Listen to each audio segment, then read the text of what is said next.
बिस्मिल्लाहिर्रहमानिर्रहीम। अस्सलाम वालेकुम। अल्लाह पाक की रहमत करम फजल और शुक्र के साथ आज की वीडियो करते हैं जी शुरू। आज की वीडियो बहुत ही स्पेशल होने वाली है क्योंकि इसमें हम सीखेंगे जेलीज़ को बनाना। मोस्टली मीठा हर इवेंट पे और हर घर में बनाया जाता है। अब मीठे में, डेजर्ट में जो जेलीज़ का यूज़ है वो भी बहुत ज़्यादा किया जाता है। मैंने भी अपने चैनल पे बहुत ज़्यादा वीडियोस ऐसी अपलोड की हैं जिसमें जेलीज़ का बहुत ज़्यादा यूज़ किया गया है। लेकिन मसला बाज़ों का तब होता है जब हमें पता नहीं होता एग्जैक्ट कि हमने असल में जेलीज़ को बनाना कैसे है। तो आज की इस वीडियो में हम जेलीज़ बनाना सीखेंगे।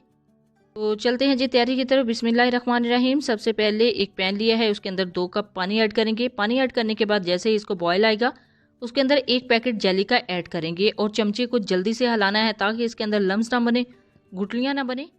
अब यहाँ पे सवाल तो ये पैदा होता है कि आखिर कितनी देर के लिए हमने जेली को कुक करना है, कहीं ये ओवर कुक ना हो जाए। तो यहाँ पे हमने जस्ट 1 मिनट के लिए ही इसको कुक करेंगे। दरमियानी आंच पे इसको कुक करना है 1 मिनट के लिए। जैसे ही 1 मिनट कंप्लीट हो जाएगा तो हम नीचे से फ्लेम को ऑफ कर देंगे। देखें अल्हम्दुलिल्लाह हमारा 1 मिनट कंप्लीट हो चुका है। अब हम फ्लेम को ऑफ कर देंगे और इसको करेंगे जी डिश आउट।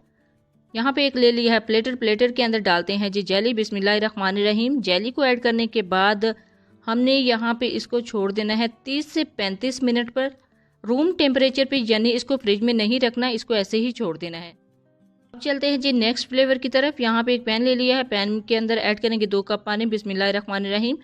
और इसके साथ ही इसके अंदर ऐड करेंगे जी जेली का पैकेट। जेली का पैकेट ऐड करने के बाद इसको अच्छे से हमने हिलाना है, यानी मिक्स करना है। जैसे ही ये मिक्स अच्छे से हो जाएगा और 1 मिनट के लिए हमने इसको कुक करना है। 1 मिनट के बाद फ्लेम को कर देंगे जी ऑफ। ये हमारी जेली तैयार हो चुकी है।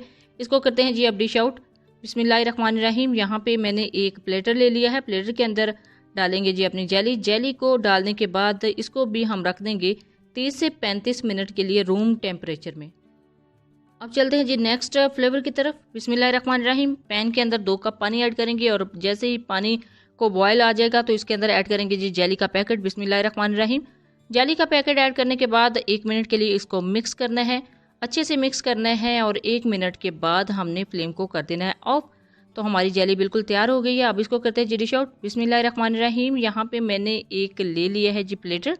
प्लेटर के अंदर ऐड करेंगे जी जेली। तो इसको भी 30 से 35 मिनट के लिए रख देंगे फ्रीज होने के लिए, यानी सेटल होने के लिए। 30 से 35 मिनट तीनों जेलीज़ को छोड़ दिया है। हमारी जो जेलीज़ है बिल्कुल सेटल हो चुकी हैं। इसकी कटिंग करेंगे। बिस्मिल्लाहिर्रहमानिर्रहीम। अच्छे से कटिंग करनी है और ये देखिए जैसे ही मैंने कटिंग किया तो ये हमारी जो जेलीज़ है ये क्यूब कट हो चुकी है। देखिए बहुत ही अच्छे तरीके से ये सेटल हुई है, यानी जमी है। तो इसको डेजर्ट में डाल सकते हैं। तो अब कटिंग करते हैं जी बनाना जेली की। बिस्मिल्लाहिर्रहमानिर्रहीम। बनाना जेली को भी अच्छे से कटिंग कर दिया है। ये देखें जब इसको भी चम्मच की मदद से फोल्ड करेंगे तो ये देखें बहुत ही ज़बरदस्त तरीके से ये भी जमी है। अब नेक्स्ट कलर की तरफ चलते हैं। तो ये देखें अल्हम्दुलिल्लाह इसको भी कटिंग करेंगे। बिस्मिल्लाहिर्रहमानिर्रहीम।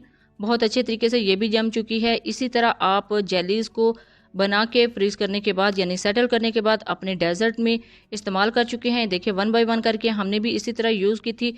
जब भी बनाएं अपना फीडबैक ज़रूर दीजिएगा, दुआओं में ज़रूर याद रखिएगा। अल्लाह हाफिज़। Thanks for watching.